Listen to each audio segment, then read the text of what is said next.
ఎడారిలో సెలయేళ్ళు.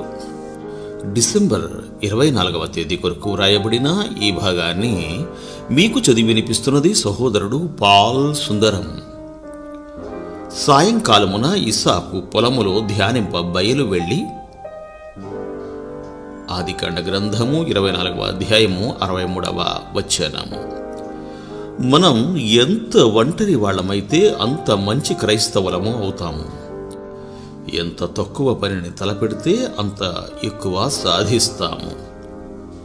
ఎక్కువ సమయం ప్రభువుతో ఏకాంతంలో గడుపుతూ ఆయన కోసం ఎదురు చూడాలి. కానీ మనం లోక వ్యవహారాల్లో తలమునకలగా ఉంటాము.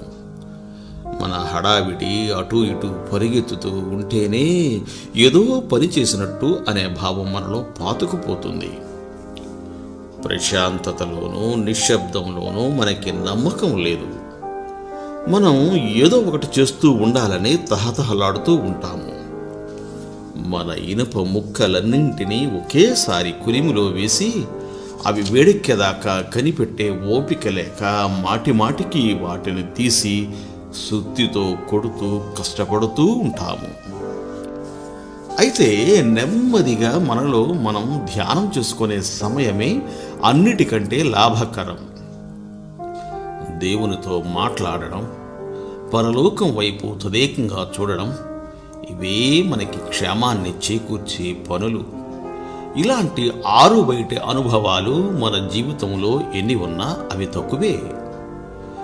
ఎందుకంటే దేవుడు తనకిష్టమైన ఆలోచనలతో నింపేలా మన మనస్సుల్ని తెరిచిపెట్టుకుని కూర్చోవడం అతి శ్రేష్టమైన వ్యాపకం. ధ్యాన ముద్ర మానసిక ఆదివారం అంటారు. మన మనస్సుకి సాధ్యమైనన్నిసార్లు ఈ ఆదివారాన్ని కలిపిద్దాం. ఈ సమయంలో మనస్సు ఏమీ పని చేయక నిశ్చలంగా పైకి చూస్తూ గిద్యోను పరిచిన గొర్రెబొచ్చులాగా దేవుని ముందు పరుచుకుని ఉంటుంది. ఆ గొర్రెబొచ్చు తడిసినట్టుగా పరలోకపు మంచుతో మనసు తడుస్తుంది. మనసు పూర్తిగా ఖాళీ అయిపోయే సమయాలు అవసరం. ఏమీ చేయకుండా, ఏమీ ఆలోచించకుండా ప్రశాంతంగా మేను వాల్చి విశ్రమించే సమయాలు అవసరం. ఇలా గడిపిన సమయం వ్యర్థం కాదు. జాలరి వాళ్ళు తమ వలలను బాగు చేసుకునే సమయం వ్యర్థమని ఎప్పుడూ అనుకోరు. గడ్డి కోసేవాడు తన కొడవలిని సానబెట్టుకునే సమయం వ్యర్థమని అనుకోడు. పట్టణాల్లో నివసించేవాళ్ళు ఇస్సాకులాగా సాధ్యమైనన్నిసార్లు జీవితపు హడావిడుల నుండి దూరంగా పొలాల్లోకి వెళ్ళిపోవాలి. వేడిమి, శబ్దం, త్రొక్కిసలాటల నుండి ప్రకృతికి చెరువుగా వెళితే ఎంతో ఊరటగా ఉంటుంది. ఇది హృదయాలను సెదదీరుస్తుంది.